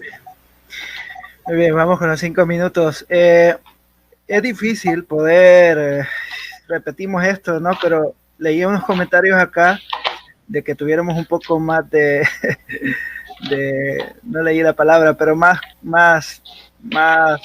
calma, ¿no? Para exponer, pero creo que es que queremos abarcar todo por el tiempo y tal vez por eso nos sale la idea un poco confusa. Bien, el asunto, yo no creo que haya una posición mejor. Parto de ahí porque sería descalificar a las otras posturas y no digo con esto que, no puedo decir con esto que esta es mejor o que la mía es mejor. Cada postura ofrece argumentos bíblicos bastante considerables. De hecho, hasta anoté acá parte de lo que los hermanos han estado compartiendo para luego verificar y aprender más sobre el asunto. Pero en este sentido, yo me adhiero a esta postura porque creo que es la más viable. No digo que es la mejor, no digo que es la perfecta. Sin embargo, es la más viable en el sentido de que el hermano Oduber mencionaba de que si optamos por el continuismo o por la vigencia de los dones, podríamos caer en lo que es el misticismo. No obstante, si nosotros tenemos la palabra de Dios, que es pues nuestra guía en este sentido de la vida cristiana, podríamos nosotros fácilmente, y con la guianza del Espíritu, descalificar todo aquello que no es conforme a lo que la palabra nos enseña. Entonces, tres cosas diré porque creo que la postura moderada es un poco más viable. Primero, porque no se cierra al obrar del Espíritu Santo en la vida de la iglesia con respecto a los dones. Esta postura permite, o no es que permite, sino que confiesa que Dios puede dar dones dentro de los parámetros bíblicos y dentro de su soberanía. Es decir, yo no puedo forzar a Dios a que me dé un don, o que alguien va a forzar a Dios para que dé un cierto don a cierta persona. Eso es bastante atrevido. Lo que yo puedo hacer es orar, ¿no? Orar. Pablo dice que anhelemos los dones y si el Señor quiere, va a suceder. Si no, eso no identifica o no afecta en nada mi vida cristiana. Y lo segundo es que esta postura nos ayuda a no buscar experiencias carismáticas para sentirnos más cerca de Dios o más espirituales.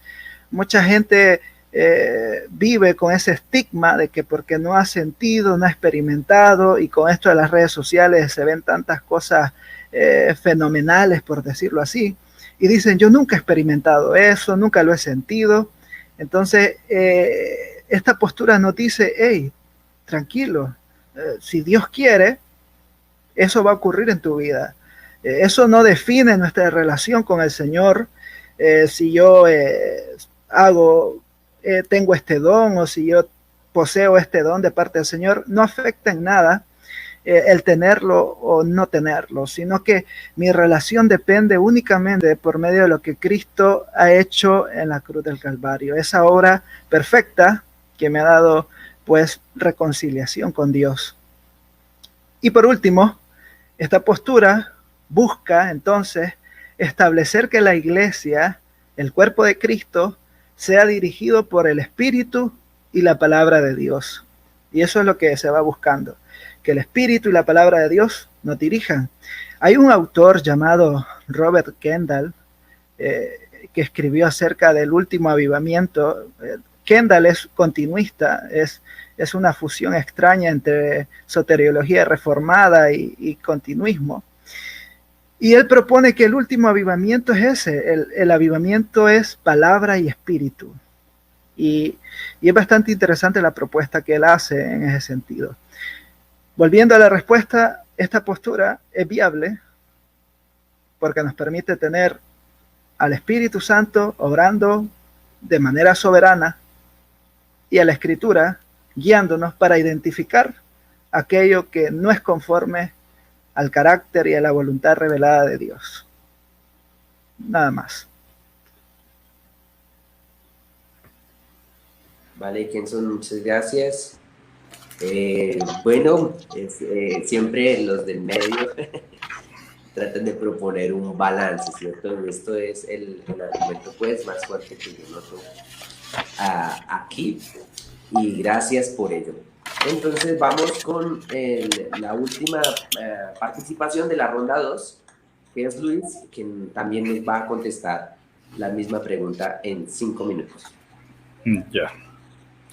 Bueno, como con Ken tenemos bastantes en común, así que es casi imposible decirle. Me gustó lo que dijo del adidaje, que la citó, donde dice de cómo tratar a un apóstol en el segundo siglo y cómo tratar a los profetas. Y una cosa que yo también, una vez más, disculpen, en luisjovel.com tengo parte del adidaje donde yo explico de cómo es de que ellos hablaban acerca de esto, que si una persona llegaba y pedía dinero, eso lo descalificaba de ser apóstol. Así que muchos del día de hoy que están pidiendo dinero en la tele, en la radio, donde sea, que se llaman apóstoles, eso lo descalifica totalmente de ese ministerio.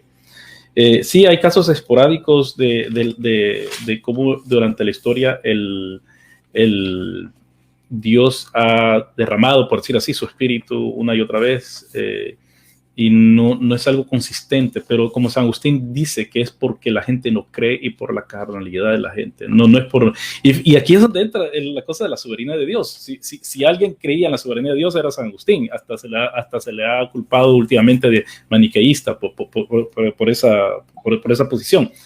Pero él aún toma eso en cuenta de que no porque Dios no tenía poder de hacer esto, sino por la carnalidad y la incredulidad de las personas. O sea que en eso San Agustín quizás es un poco diferente con muchos contemporáneos. Sí, el movimiento continuista enfatiza la experiencia. Ahora, esto es una ¿cómo se llama? Espada de dos filos. Porque si leemos los salmos, ¿qué es lo que enfatizan más? Enfatizan el éxodo, enfatizan una experiencia. Entonces, ¿qué es lo que enfatiza Pedro cuando le dicen lo que hemos visto? También lo decimos, entonces enfatiza experiencia. Entonces, el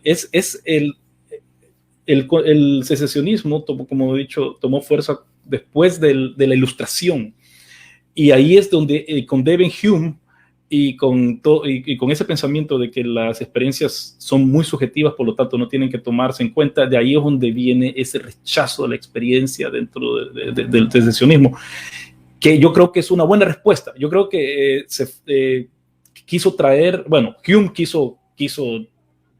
y todos los de la Ilustración quisieron destruir en sí el pensamiento de fe, de la resurrección de Cristo, etcétera, etcétera. Todos esos eventos milagrosos, porque la Ilustración no solamente dice que no hay milagros ahora la Ilustración dice que nunca hubieron milagros.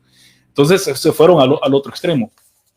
Pero sí, yo creo que la experiencia, aún Pablo dice que el Espíritu le dice a nuestro espíritu que somos hijos de Dios. Entonces, si vamos a irnos, y Pablo cuando habla acerca de su experiencia en el camino de Damasco, entonces no sigamos a Hume tanto, sino que sigamos más bien lo cauteloso o lo cauteloso que tenemos que apelar a nuestras experiencias. Y claro, no se puede replicar hechos. Y con esto regreso a lo de Oduber. Entonces, que en Génesis él ve eso del orden. Es bien interesante. Yo lo he oído antes, eso, pero yo prefiero pensar de que es parte del argumento de Pablo, porque en el mismo capítulo, en el versículo 33, 1 Corintios 14, 33 habla del orden, en el 40 lo repite de nuevo, y toda la epístola está hablando del orden. Las lenguas del capítulo 2 y la explicación que Pablo da es diferente a la explicación que da Pedro, y ahí es donde está, ahí es donde se hacen los comentarios prácticamente, y en las revistas teológicas de eso se habla. Son dos cosas muy diferentes acerca de las lenguas que se entienden. Bueno, está la palabra glosa, está la palabra dialecto, y está la palabra la leín, que en capítulo 14 de 1 Corintios se ocupan esas tres palabras, y no hay tiempo para hacer exégesis de eso, pero por eso es que podemos, las lenguas angelicales no se entienden como lo dicen en los libros apócrifos y en los libros pseudopigráficos del Antiguo Testamento. Así que había un entendimiento que no se entendían. Entonces eso no hay problema con Pablo. Una vez más, el problema es con nosotros, que queremos, así como Bart Ehrman quiere saber la historia exactamente, nosotros después de la Ilustración también queremos saber que tiene que ser una lengua, y yo también tengo estudios, mejor dicho, documentos donde sí hay lenguas, como por ejemplo en los oráculos de Delphi, que no se entienden las lenguas, ahí no se entiende. Así que no en todo la literatura antigua se tiene que entender una lengua necesariamente. Señales apostólicas, bueno, ya me terminó el tiempo. Bueno, lo único que puedo decir es que teleios, con esto para terminar, teleios no es escatológico, no necesariamente quiere decir que se cerró el canon, porque cuando se cerró el canon, el Nuevo Testamento, tenemos que tomar en cuenta que el Nuevo Testamento, aún Lutero quería reeditar el canon del Nuevo Testamento, así que para él, por lo visto, no estaba terminado, no estaba cerrado el canon. Y termino, me pasé. Vale, Luis, muchas gracias. Ya ahorita hicimos la invitación pues a compartir esta publicación, este live, y ahora la invitación es a seguir a nuestros invitados. Kenson, Luis, Oduber, cada uno de ellos tiene una página de Facebook, un blog y un lugar donde comparte su material. Ellos no solamente hablan de este tema, nos podremos dar cuenta que ellos tienen muchos temas que realmente abordan temas desde su perspectiva, y lo pueden seguir y ser edificados. Ser edificados, de verdad, es una bendición, y ellos están aquí muy generosamente, quisieron aportar, quieren aprender de algo bueno que es el diálogo, pues aquí está, en esta página. Y de paso, pues también nos disculpamos con alguna de las posiciones, si hay algún comentario de algún tipo, todavía tenemos que ser maduros, como nos estábamos hablando de 1 Corintios, al entender que hay personas que todavía están en esa etapa como de jaula, no sé cómo decirlo, en donde si no piensan igual que yo, lo voy a atacar y demás. Bueno, ahora vamos a entrar a nuestra ronda número 3, casi última, casi última. Y en esta ronda vamos a concluir, pero vamos a cambiar el orden. Vamos a empezar con Luis, Kenson y Oduber. Y así vamos a finalizar esta ronda. Y Kenson, pues sí ves, los del medio nunca cambian. Quedan ahí. Y vamos pues a finalizar la ronda con Luis, por favor, 5 minutos. tu conclusión con esto, capturas todo y finalizas. Ya no hay más para la discusión, aunque podríamos seguir. Y ya es más como para finiquitar el tema, como se hace, ¿no? Con arte. Bueno, yo quisiera decirlo de que yo hablé en lenguas a la edad de 14 años en una iglesia reformada. Era un retiro y claro, bautista nunca se había enfatizado eso. Había visitado de niño iglesias pentecostales, pero nunca imaginé que iba a pasar eso. Así que, hablando de experiencia, yo tengo esa experiencia, yo lo hago en lo personal. Ahora, en mi iglesia, somos bautistas. Yo nunca he levantado las manos y he empezado a decir, que voy a hablar en lenguas. Nunca lo he hecho, porque no hay don de interpretación. Entonces yo lo hago para mí mismo. Así que yo creo que ese es el error, y eso es lo que Kenson, es la posición de Kenson, en la posición media, ¿verdad? De que ha pasado que hay gente en iglesias pentecostales que yo he sido miembro, que he atendido, que quieren enfatizar de que ellos hablan esto, que pueden hacer esto, que pueden hacer lo otro. Y no, eso todo es para edificación. Si no es para edificación, mejor no hacerlo. Pero desgraciadamente somos seres carnales y nos gusta apantallar. Y esto también ¿cómo se llama? Se aplica también a aquellos que hemos estudiado teología, que a veces que nos gusta decir, bueno, yo he estudiado esto, yo he estudiado lo otro, yo sé hebreo, yo sé griego, yo sé latín, yo sé lo que sea, francés. Y en el caso, como dijo Odur, bien interesante, que en francés también, por eso hay que decirlo, que hay que estudiar teología más allá de nuestra propia lengua para saber qué otra gente en francés, en este caso, se está hablando del tema. Así que yo creo que los dones son para el día de hoy, pero conforme como Pablo lo dice. Y volviendo al don apostólico. El don apostólico, Pablo lo define de una forma, hay 3 formas de verlo. Y eso como se dice, alguien me ha dicho que hay 4 formas. Bueno, yo no he llegado hasta ese punto, pero sí, y yo creo que la última forma es la que se acepta, porque esos son los dones que más tienen contienda el día de hoy. Claro, alguien tiene un llamado apostólico, ok, vaya a plantar iglesias y enseñen lo que los apóstoles del Cordero más Pablo enseñaron, pero no vaya a salir con otra cosa, si sale con otra revelación, es un hereje, ¿verdad? Entonces, igual como el tema profético, como yo les dije, a mí me profetizaron a los 14 años de que yo iba a venir a Australia. Todo se hizo realidad. Entonces, voy a negar yo eso, y no solamente en mi experiencia, sino que en la experiencia de otros hermanos y hermanas que han tenido experiencias así, no se puede negar. El tema de sanidad, hay gente que sí se ha sanado, y cuando dicen de cómo se llama, ¿y por qué ahora que está la pandemia? La gente dice, ¿por qué no entran y van a sanar a todos los hospitales? Bueno, lo mismo le dijeron a Jesús, viniste a tu propio pueblo y no sanaste a nadie, o sanó muchos, o mira, está en la cruz, a otros salvó, ahora sálvate tú. Esa forma de denigrar, si las personas, si el don está operando aún en personas, porque una cosa sí que quisiera, lo que dijo Raúl tiene razón, nadie tiene la disposición de obrar dones, nadie. Todo se hace en el nombre de Jesús. En el nombre de Jesús se hace. No es que diga, yo tengo este don y te voy a sanar. No, momento. En el nombre de Jesús. O sea, que el loco que dice, yo te voy a sanar porque tengo este don, ese no ha entendido el evangelio, ese no ha entendido el mensaje. Por lo tanto, es en el nombre de Jesús que se sana la gente, en el nombre de Jesús que se ora por la gente. Nadie en la historia de la iglesia, ni en la palabra, nadie que sabe la palabra, mejor dicho, va a decir que yo tengo el don y por lo tanto yo te voy a sanar. No. Si alguien me hizo eso a mí, le digo, no, entonces no eres por mí, porque vos lo vas a hacer, le estás orando de tu carne, y no, tenés que hacerlo en el nombre de Jesús. Nadie tiene eso, y eso es la soberanía de Dios es tal de que Él ha querido obrar sus sanidades a través de personas. También a través de la oración. Y la oración, ¿quién la hace? No la está haciendo el aire. La oración la está haciendo un ser humano. La oración del justo trae restauración. Si alguien me puede decir el texto, la oración del justo cubre multitud. Puede mucho. Sí, puede mucho. Entonces, exacto. Entonces siempre Dios va a hacer algo, pero es la oración en el nombre de Jesús. Y eso es lo que dijiste, Adler, lo que dijiste no es una autoridad de la persona en sí autóctona, no, una autoridad delegada. Y yo creo que eso es lo que tenemos que hacer. Eso es lo que tenemos que enfatizar a aquellos que creemos que los dones aún están operativos el día de hoy. No es mí, sino Cristo en mí. Así que eso es lo que quería decir.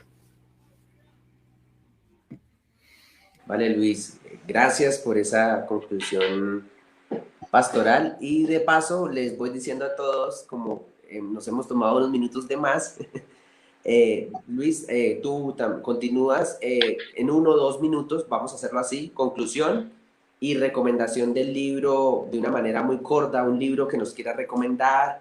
Resulta, no sé, vi este live en Facebook y me llamó la atención el continuismo, quiero saber de eso, aparte de mi Biblia, porque quizás alguien me responda así, aparte de mi Biblia, quiero un libro que me ayude a conocer su posición en 1 o 2 minutos para concluir.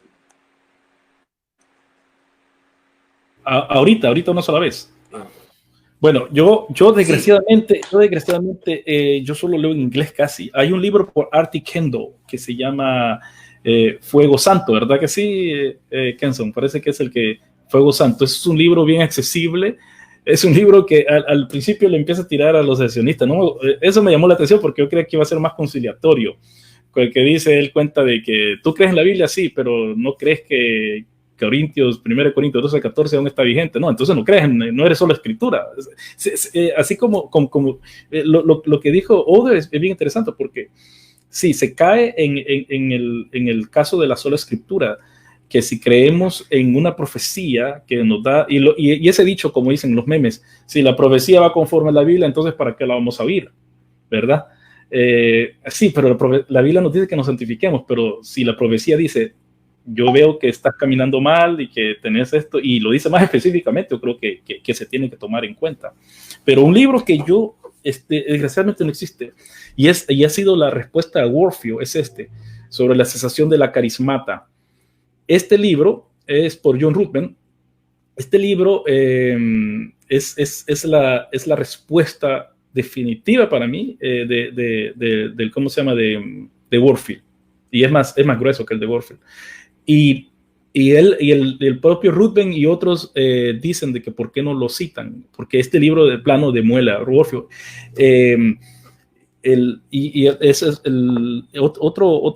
Otros libros, yo tengo toda una sección de este tema, así quizás de ancho en mi biblioteca, pero está ahí en el garage.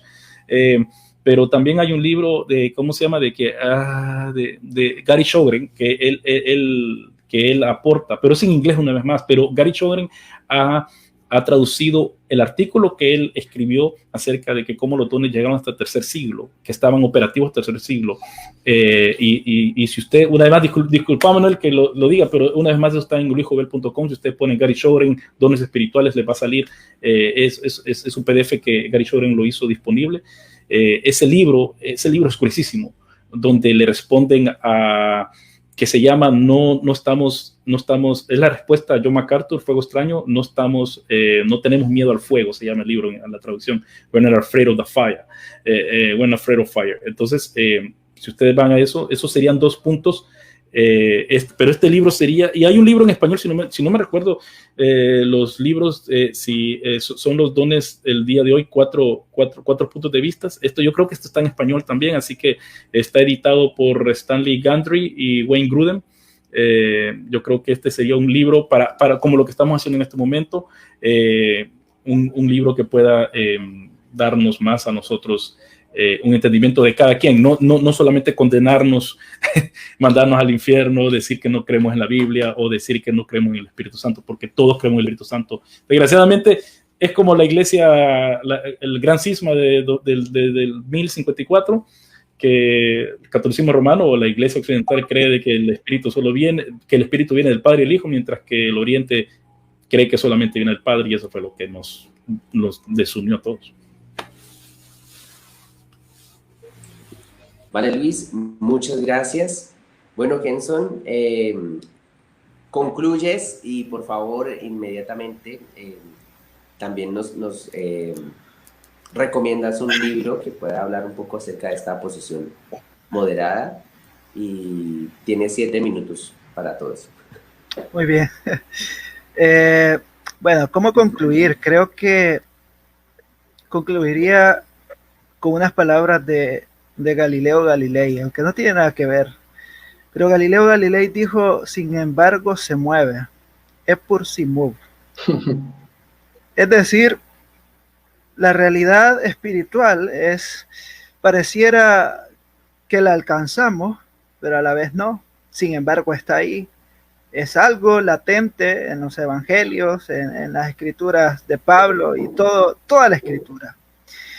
De modo que a todos los hermanos que nos están viendo, creemos en el Espíritu Santo, creemos en el obrar divino de Dios en la vida del creyente, en la vida del inconverso, en la iglesia y aún en la época que vendrá. Creo que estos temas son muy saludables para el bienestar de la iglesia, particularmente aquí en las redes sociales, donde necesitamos que hayan voces no solo de condenación, de memes, de burlas, de señalamientos injustos, sino también voces que digan, la Biblia dice, la Escritura nos enseña, y que podamos juntos, como pueblo de Dios, adentrarnos en las verdades que nos ha revelado el Señor. Entonces, concluyo así.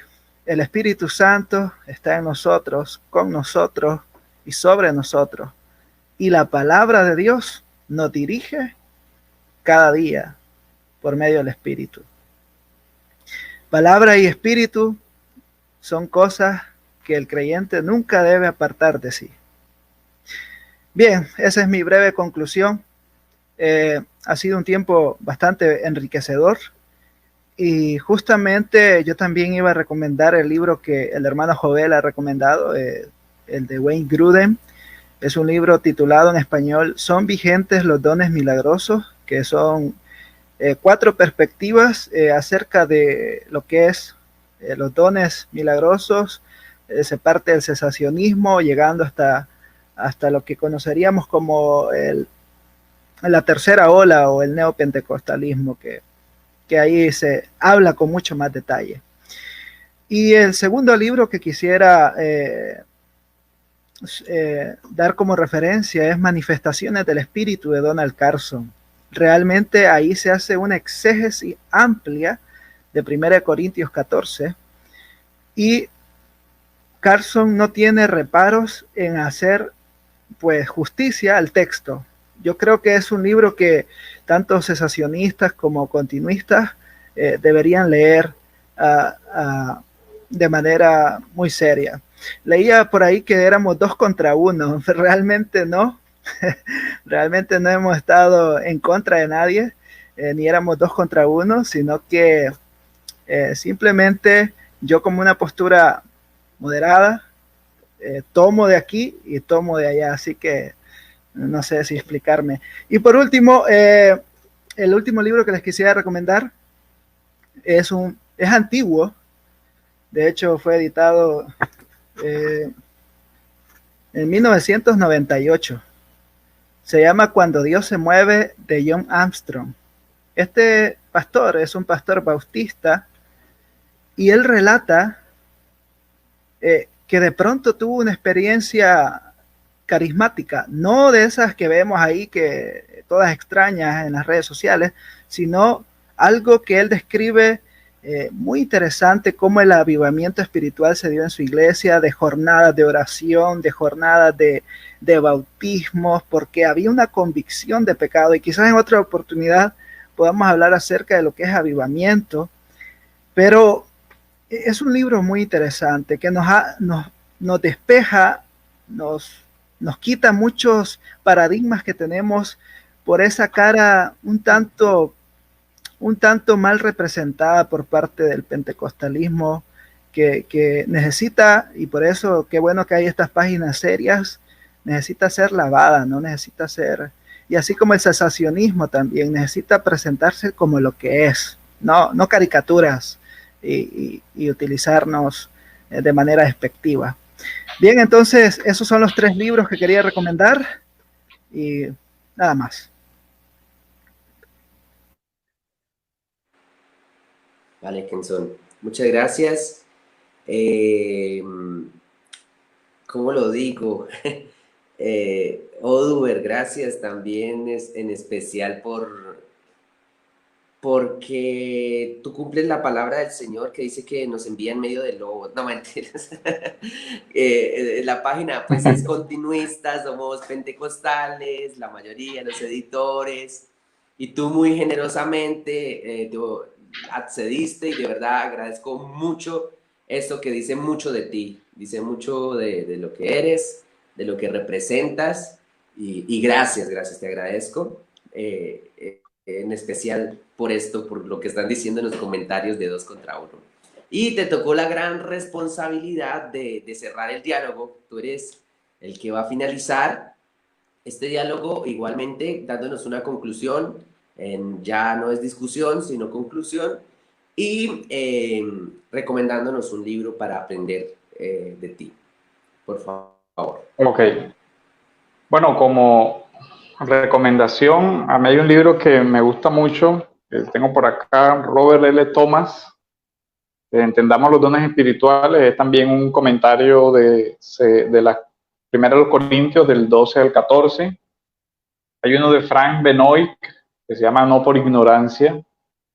Y hay uno, un estudio exegético muy interesante, que es el de Rab Shalis, que es ese de, el título es en francés, no leo francés, pero me colaboraron ahí con algunas traducciones y unas cositas y otras, que me pareció muy interesante por el estudio exegético minucioso que hace del tema.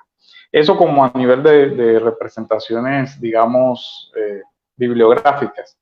En los comentarios del Facebook subí el enlace del blog donde, pues, del escrito que hice para preparar, para que los hermanos tengan la oportunidad de leerlo con más calma, porque vi que algunos están diciendo que por qué van como tan rápido.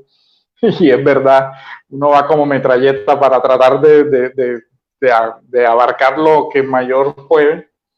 Y bueno, ahí sí les pido excusas si de pronto fui muy rápido o algo, porque creo que a veces uno trata de aclarar cosas y en lugar de aclararlas por el término de condensarlas tanto, termina confundiendo más.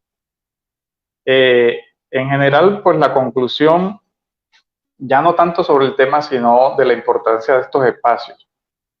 Yo creo que la iglesia tiene que ejercitarse en dialogar las diferencias. Por ahí hay un proverbio que dice que el que quema libros tarde que temprano comienza a quemar a los que los escribieron, ¿no? Entonces, uno, en lugar de salir a prender una hoguera, es mejor salir a debatir las ideas, y así se aclaran todas las diferencias. Porque lastimosamente es lo que uno ve en redes sociales. Y de hecho, incluso yo duré muchos años que ni siquiera, mi Facebook lo abrí hace como un año, para que más o menos, porque lo que veía por los Facebook de otros no me gustaba nada. O sea, dice, pero no tiene sentido. O sea, es insúltame que yo te insulto y vamos a competir a quién insulta peor. Y yo digo, pero es que no hay, y me daba, digamos, como, o da tristeza, porque uno dice que al parecer como que a veces los hermanos creen que si en la vida, en la cara a cara aplica la ética, y del Facebook como que no hay ninguna ética. O sea, en Facebook puedo utilizar el lenguaje que quiera, despotricar del que sea. Se hacen afirmaciones generalizadas de personas que uno ni conoce. En fin, ataques a la persona en su vida personal que no tienen nada que ver con un argumento. Entonces yo pienso que tratar de construir estos espacios es muy valioso para la iglesia. ¿Por qué? Porque es muy importante que las personas puedan ver a líderes, a pastores, a teólogos de diferentes inclinaciones, hablar de una forma tranquila, sin entrar al insulto, sin entrar a denigrar al otro, compartir el reparo sobre un argumento sin tener que entrar a decir que el pastor Joel es X, que Luis es no sé qué. sino decir, bueno, esta parte la comparto, esta otra parte no la comparto, tengo un argumento diferente, comprendo de otra manera. Yo pienso que la iglesia tiene que aprender a hacer eso con tranquilidad, o sea, con tranquilidad. Uno siempre, o por lo menos a mí cuando me invitan en estos espacios, uno se preocupa porque uno dice, ya he tenido unas experiencias donde ha sido grito tras grito y uno dice, pero ni siquiera me dejas hablar, o sea, ¿para qué me invitaste si vas a hablar tú? ¿Me entiendes? O sea, replícame, pero déjame por lo menos terminar. Entonces, creo que la dinámica ha sido edificante y de verdad que los felicito porque eso es importante, que sigan con la dinámica de hacer. Y yo creo que eso va a ayudar a que, digamos, la iglesia pueda sanamente estrechar lazos de fraternidad, porque a veces también vamos con unos prejuicios sobre algunos hermanos que son infundados, por lo que comentaba Luis también. Se construyen muchos hombres de paja y luego termina la persona creyendo que ese hermano es ese hombre de paja, el tipo gruñón, el tipo no sé qué, que no cabe con nadie, que no pelea, que es el antipático y todo lo demás. Y a veces hay ese tipo de personajes, lastimosamente también, que no ayudan digamos, a que la iglesia pueda dialogar los temas, sino que no se valoran esos espacios. Entonces yo pienso que de verdad que son muy productivos, que la persona pueda escuchar una cosa diferente, que pueda escuchar el argumento de quien lo cree, porque también hay una cosa y es que por lo general tenemos, y es una recomendación para todos, es no leer solamente lo que yo ya comparto, porque eso también es, digamos que hay cosas que a mí no me gustan porque yo a veces veo citas, no voy a decir hermanos ni nada de ese tema, fulano dijo tal, y resulta que cuando tú vas al texto de fulano tú dices, pero espérate, no dijo eso, y no veo como la razón de hacerlo de esa manera. Y yo creo que si uno va a estudiar el tema o va a asumir una posición, debió ser después de que leyó su posición, pero que también leyó no de tercera ni de segunda fuente la posición de los otros. Yo voy a hablar con un católico romano, yo tengo que tener el respeto de leer su catecismo y decirle, pero tu catecismo dice esto, no lo estoy diciendo yo, no es lo que yo estoy diciendo que tú dices, es lo que tú dices de verdad. Y creo que eso pasa mucho. No, pero tú dijiste tal cosa. Yo, ¿cuándo? No es lo que yo creo. Pues, no, pero es que hay un meme que dice tal cosa. Yo, no le creas al meme, porque no es cierto. Entonces, pienso que la iglesia, sobre todo en estos medios virtuales, está lastimosamente a veces dando un mal testimonio por la forma como nos referimos o denigramos más bien a hermanos. Ataquemos el argumento, sería mi última recomendación. O sea, ataquemos el argumento. Mira, tu interpretación es errada por esto y esto. Pero no tengo por qué ya decirle, eres un troglodita, hereje, si sé qué cuándo. Porque no le estoy diciendo nada. O sea, lo estoy insultando y ya. Y eso no es ético ni siquiera. Entonces, esa sería como mi reflexión sobre el tema. Y de verdad que, bueno, lo felicito también por el espacio porque es una dinámica importante. Bueno, gracias Oduber, gracias Kenson, gracias Luis, gracias a cada uno de ustedes por hacer este espacio posible. A las personas los invitamos pues a compartir esta publicación pues para que más lo conozcan, a seguir la página de nuestros invitados, a seguir nuestra página y a estar pendientes. El próximo diálogo va a ser sobre la justificación y va a estar muy interesante. Vamos a tener exponentes también muy interesantes. Así que muchas gracias por esto, gracias por dialogar y nos despedimos de esta transmisión que la vamos a finalizar. Dios los bendiga a todos en Facebook. Bueno, mis hermanos, un gusto.